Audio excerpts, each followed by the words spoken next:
농담 TV.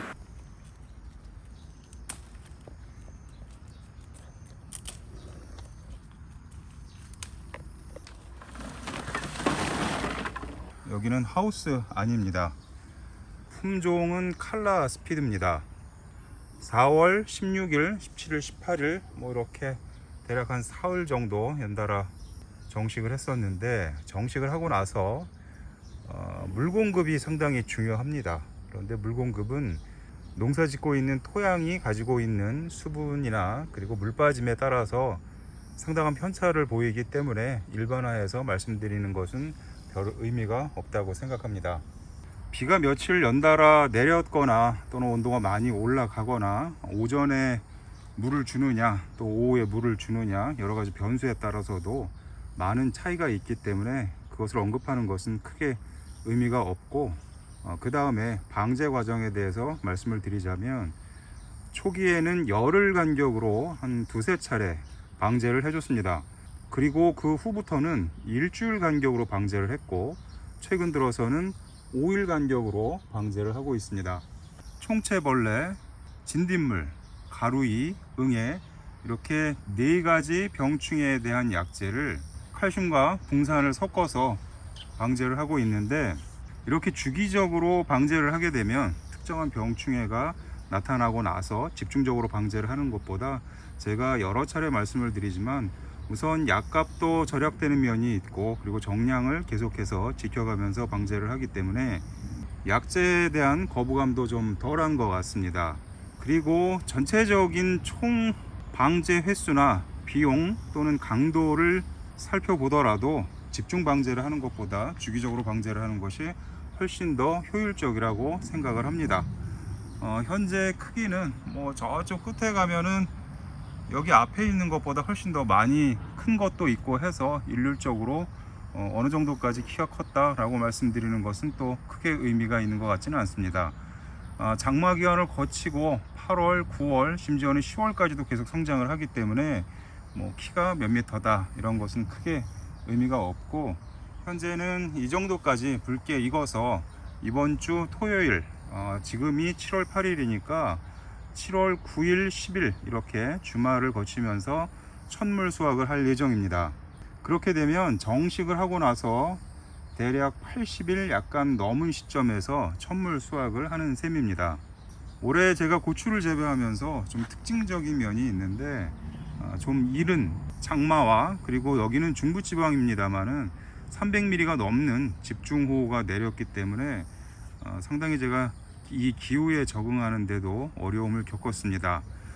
초기에는 여기 깔려 있는, 저는 2줄로 깔았습니다만은 물관을 통해서 양분 공급을 해줬고, 어제도 제가 NK 비료를 가지고 이 헛골에 추비를 했는데, 이렇게 바닥이 젖어 있고 습기가 많을 때는 하루 전에 추비를 해도 보시는 것처럼 거의 육안으로 확인이 안 될 정도로 충분히 다 녹아서 흡수가 됩니다.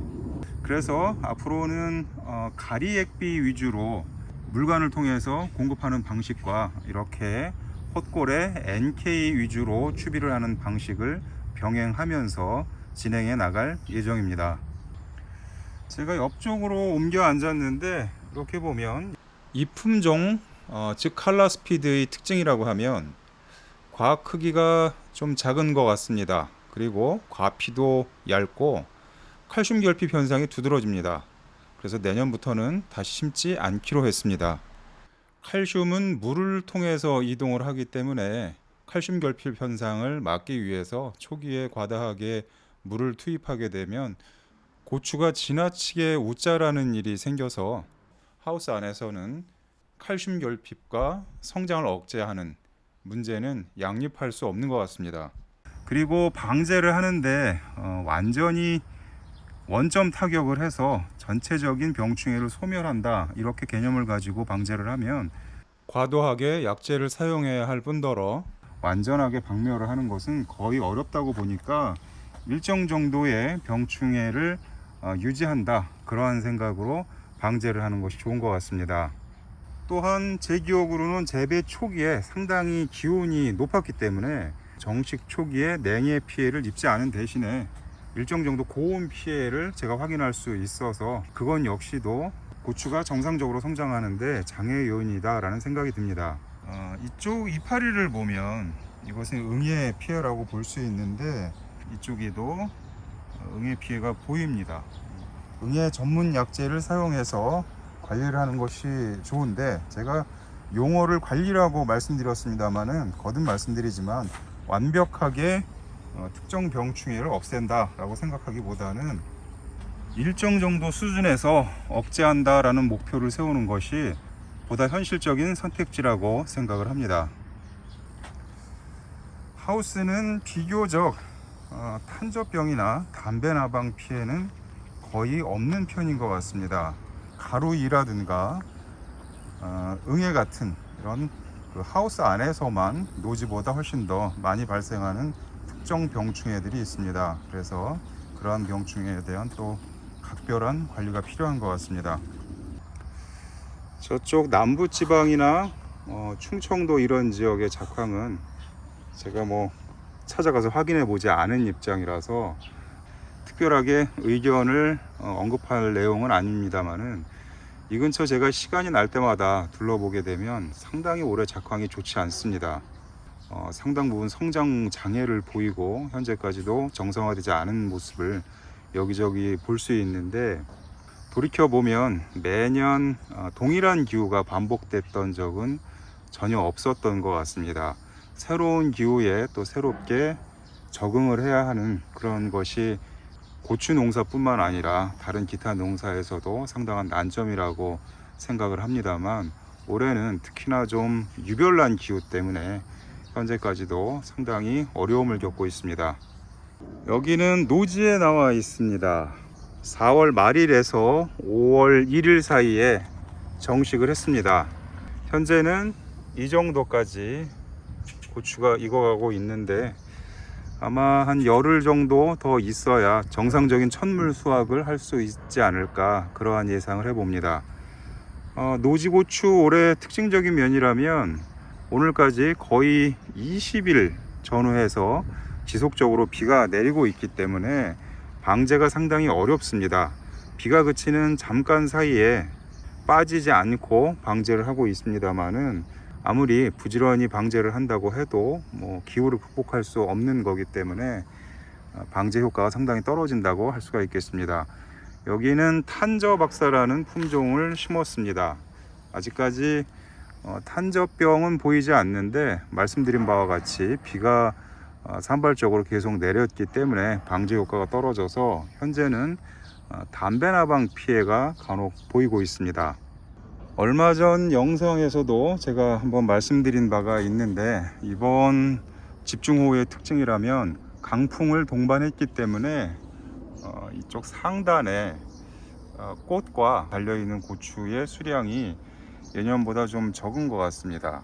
그래서 이 하단부에 달려있는 고추를 수확하는 첫물, 두물까지는 크게 예년하고 수확량의 차이가 없을 것으로 예상이 되는데, 그 이후 대략 한 8월 중순 이후에 수확할 때 물량이 많이 떨어질 것으로 그렇게 예상이 됩니다.